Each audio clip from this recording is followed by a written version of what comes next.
Today, we talk how we're dealing with the 110 in our Dynasty Superflex rookie drafts. Now, we view this as sitting just right out of a tier that we consider to be quite a bit more valuable, but I do think that this 110 has the ability to potentially rise into that tier. Of course, with potential for gain comes potential for devastation and loss post NFL draft, so stick around for how we're handling this pick and more.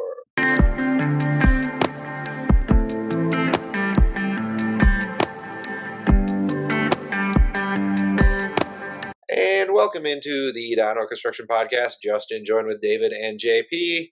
Now, the 110 here, as we discussed in the 109 video, this is part of a pick series. We've done every pick that precedes the 110 so far. We view this as just outside of the 109 tier. But, David, you mentioned how this could definitely rise into that tier.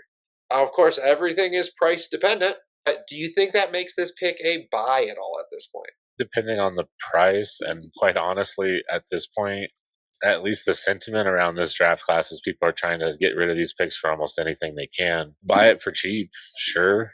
It's a little scary. It's definitely a risky maneuver, but if I can add a veteran I don't care much about to a 27 second and get a 110, if I'm not rebuilding, and I don't think that's going to be 201, 202, 203, something like that, I think that's a good way to try and get into this range and then just hope for the best. It might not work out, and you're going to probably find out if it's going to work out by draft day. It might not even take till you're on the clock again. But you take risks this time of the year. Sometimes they pay off, sometimes they don't. JP, do you view this at all at a buy at this point? Because I'm personally pretty interested in, I was honestly thinking something along the lines of what David said, a mid-second and a 27-second might get the job done. I think given the players that are on the board are ones that I really like for our series at least, there's at least two that I really like. Right now, the landing spots could blow it up. Like, it's very risky at this point. This is where I'm starting to feel a little bit nervous. Are you telling me that sometimes we're disappointed after the NFL draft, JP? That's insane. Yeah, we're going to be. It's just, where is it going to be? 109, 111, 110? So I'm feeling pretty risky at this point. So I think I want to use it in a package to trade it away if I can.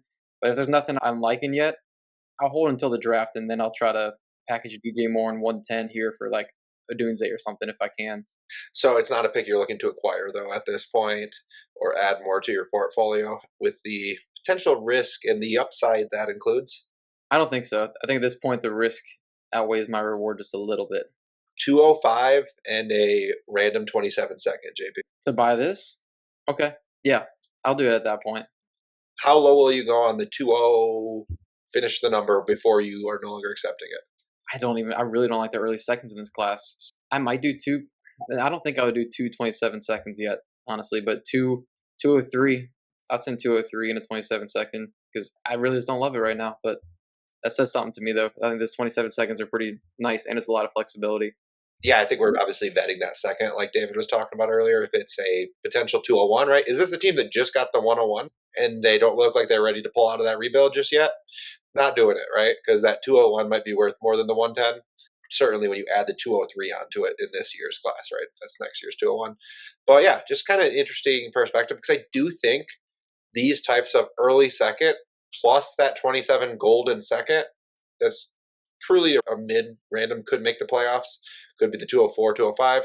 I think that gets done in more situations than we would normally ever really expect it to, right?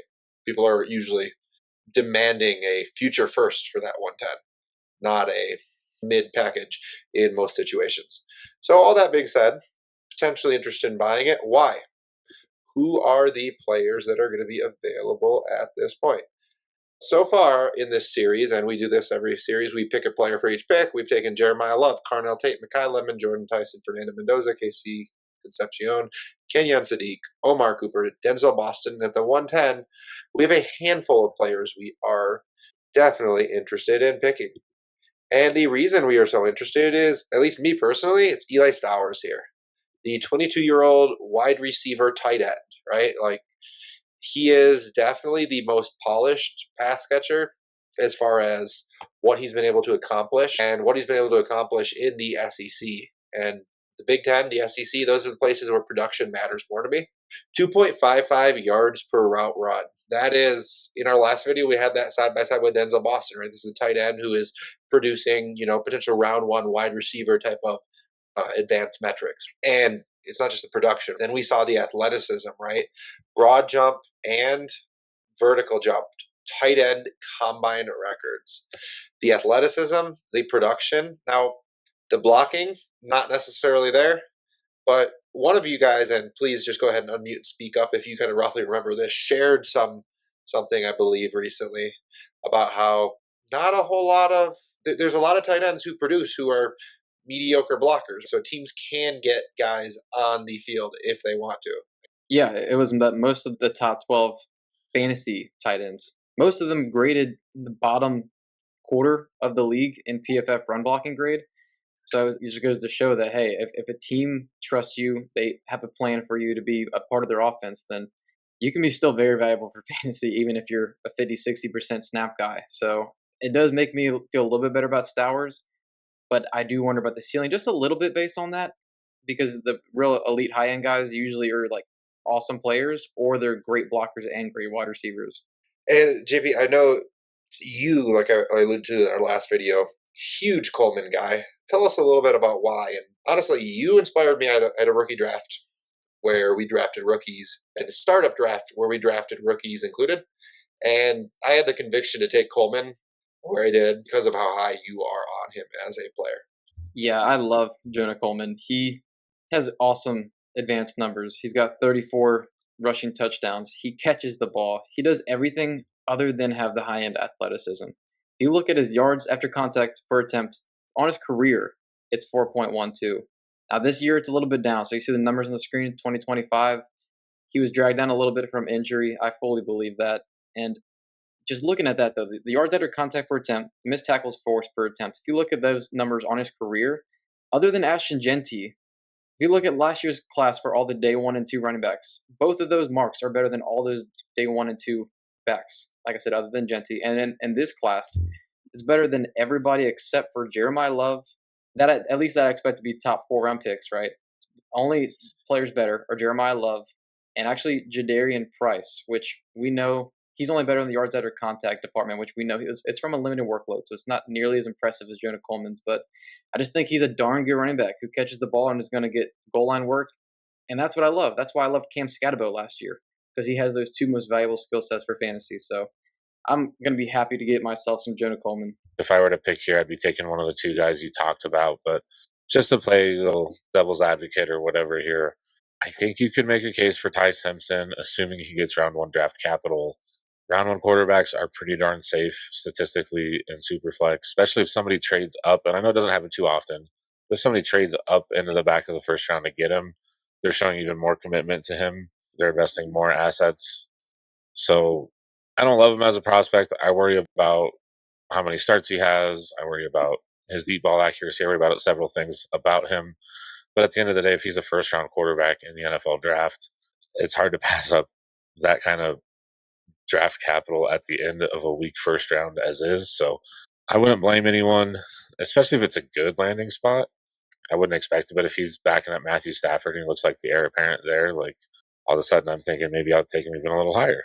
But if he's going to like the Jets where we think he's going to have to start and he doesn't have that much around him, I don't like that, and I might not take him until the second. So some worth considering, but I'm probably not taking him here if I'm being honest. Yeah, and if he goes to the Jets or the Browns and it's not them trading into the back of the first, it's a very rough look where, yeah, he drops into the second for sure. But think about it. Everybody hates Ty Simpson. Raise your hand if you liked Shuck last year, right? And in our 109 video, we said, yeah, we understand trading the 109 for Shuck. It feels gross, right? So it's understandable. It certainly is. And from a process standpoint, QBs definitely hold value. Before we ever make a pick, if we have not taken trade opportunities, talked about trades, manned the trade phones, we're not really doing our job. So let's look at some real examples that we are seeing in real leagues.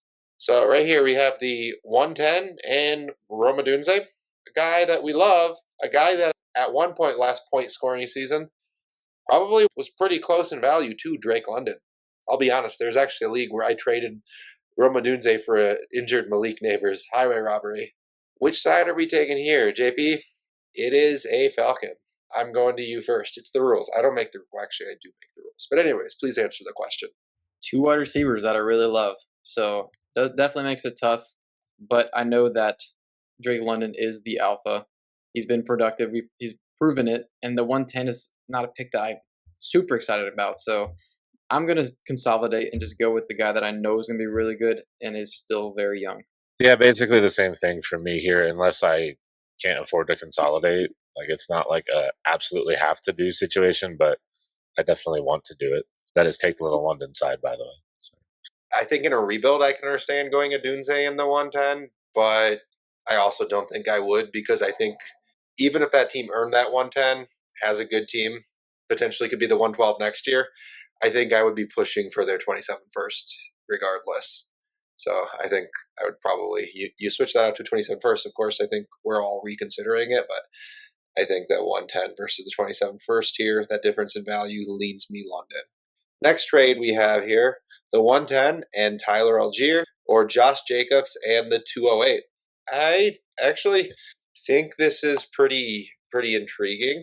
I think the 110 is about Jacobs' price, so I think I could go either way there. I think I would like to buy Algier for the 208, right? At this point, I think he has the chance to start. It's tough. I think I might slightly in a vacuum lean the Algier side and just think that I can plug him in with a lower ceiling and see if I can just compete with him instead. Just go with the lowest common denominator at RB, although I do admit Jacobs has some ceiling that Algier doesn't. Yeah, I think you broke it down pretty well, so I won't take too long here. 110 Jacobs pretty darn close. Maybe slightly favor the 110. Algier 208 slightly favor Algier. Yeah, I think the same thing. Like I get Algier. He is upside, but definitely risky. But with 208, I'm wanting to send that away. So if I could do that for Algier, yeah, I agree with you.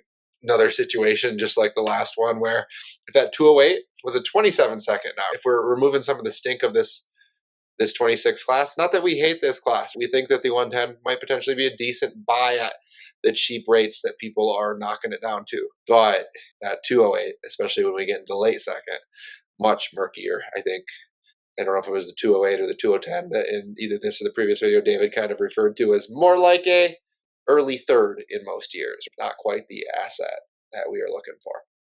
Straight up trades, I like those. They're a little bit easier to evaluate from just a value of the pick. The 110 or Bayshell 2. I thought he was supposed to go for the 210, JP.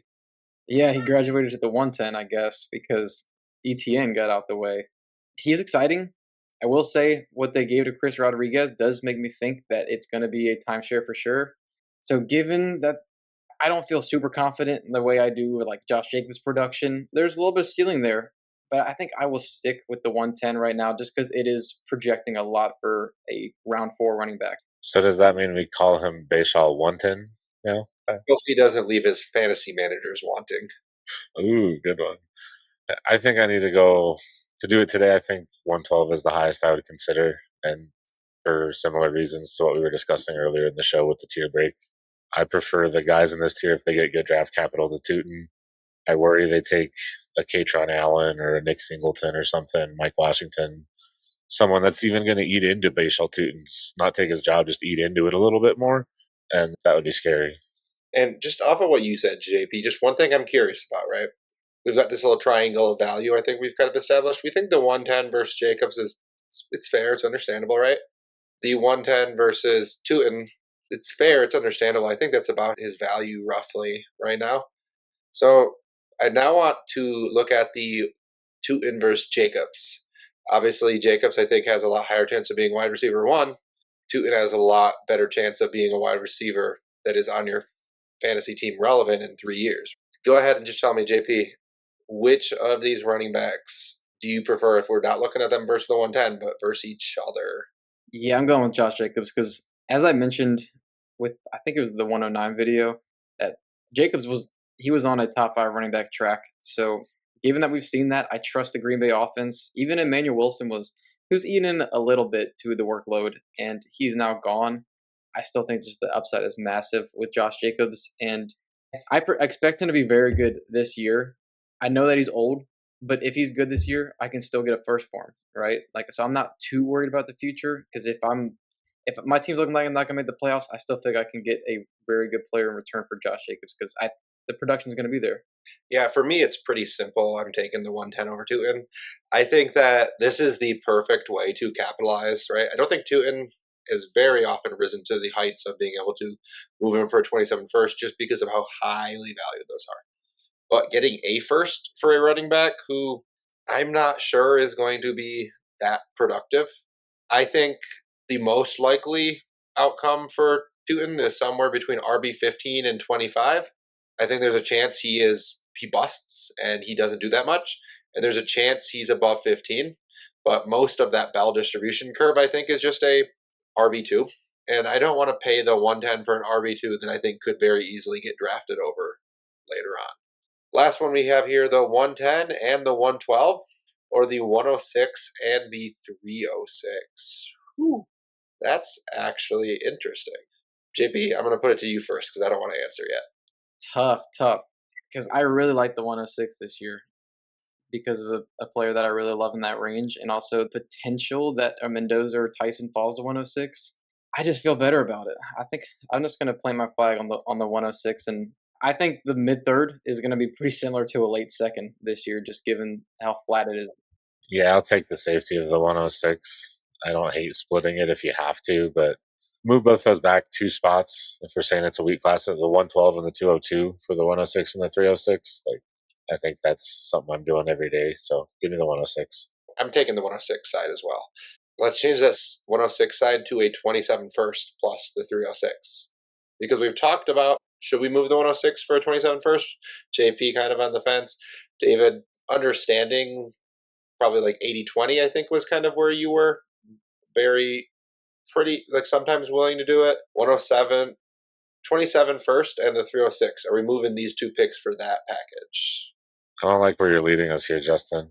Are you going to get us to say that the 110 and the 112 for 27 first is reasonable? Might be if it's a random 27, but that's kind of scary to think about. We talked about it earlier. I think the 106 is that point where, yeah, maybe I prefer the 106 to the 27 first on a lot of teams, but then you go to the 107 and I definitely prefer the 27 first.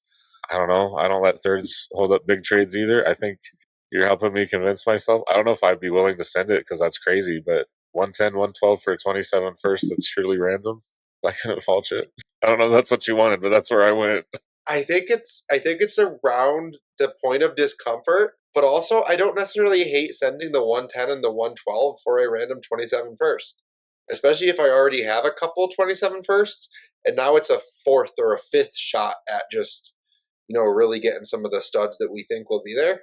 Especially because I think that 112 is a 202, 203 in a lot of years. JP, would you be entertaining that? Ah, man, that is a great question. I've honestly been on the fence, but when you frame it that the 112 is like an early second, it's probably a good move to do. I'm betting the 27 first is going to be my answer. If it's a team I think has a good chance of getting a playoff bye, no. But I think you might even get a team that's not that great with this, like a little gotcha. Oh, look, 2 firsts for your 1 first. And they don't have a great team. It ends up being a top 6, 27 first. So, to be honest with you, I have a couple year 1 punts from last year where I have the 110, 11, 12. I have lots of these. I might send the 110, the 111, the 112 for 27 first that just missed the playoffs and I think are likely to do it again. And they might be thinking, now I'm adding 2 pieces to my team. That'll help me make the playoffs. So, yeah, I don't hate this, but it can't be a team that just got a playoff bye and is likely to do so again. I don't think trading the 110 and the 112 for next year's 112 is a good process. Plus, I need that 306, of course. No, honestly, the 306 would kind of just be gravy in a deal of that magnitude, but I never hate gravy. So that being said, we've talked through the trades and then other trades. JP, I know you've also made a trade of your own. Before we actually move on to who is our pick, that pick being in, walk us through what you've actually done in your leagues, JP. Yeah, I have a league where I have a lot of 2nd-round picks, and you guys don't know what the trade is yet. But I had sent it. The guy said, that's interesting. I'll think about it. And he ended up accepting. I sent him the 202 and Charbonnet for the 110. Thoughts? I mean, that's basically the exact trade I outlined at the beginning of the show. Take a second, tack on a veteran that is Charbonnet's not nothing, but you can get rid of him. You can survive losing Charbonnet for nothing if you have to. So I like it. I think that was a good move. I approve as well. Yeah, I think that's that template with which to buy this pick, right? We don't want to buy this for a first, right? We don't want to buy this for a player with the first in a lot of situations, but we want to buy this for a package that's worth a first, but isn't like the overpay for a first, right? So I think that's perfect. Well said, David. All right. So that being said, I am ecstatic to let David, who didn't make one of the primary cases in this episode. I do remember you made a case this time, David. Shout out to what I said you didn't in a previous episode. David, who is our pick here? Yeah, we went back and forth on this one quite a bit, and I think that's fair. We decided most likely if we knew who RB2 was for sure, we would put RB2 here. But the reality is we don't. And so if we are drafting today, we're going to take the security of what we expect to be pretty good, if not first round capital for Eli Stowers. So we're going to take him at this point. But like I said, if we knew who running back 2 was, I think they'd have a very strong case. Since we don't, we're not quite ready to make that bet on Jonah Coleman specifically. But man, I would not be surprised if he goes before Stowers at the end of the day. In our drafts, not in the real NFL draft. All right, very happy to see the guy made the case for a guy I absolutely love going at the 110. Let us know if you disagree in the comments. Also, let us know any trade questions you have involving the 112 in the comment. We'll answer each and every one of them as we have on all of our videos in this series so far. So, thank you for joining us for another episode of the Dino Construction Podcast. We hope you find this as helpful for you as it was for us. Please remember to like and subscribe wherever you listen or view. And from all of us here at the Dino Construction Podcast, until next time.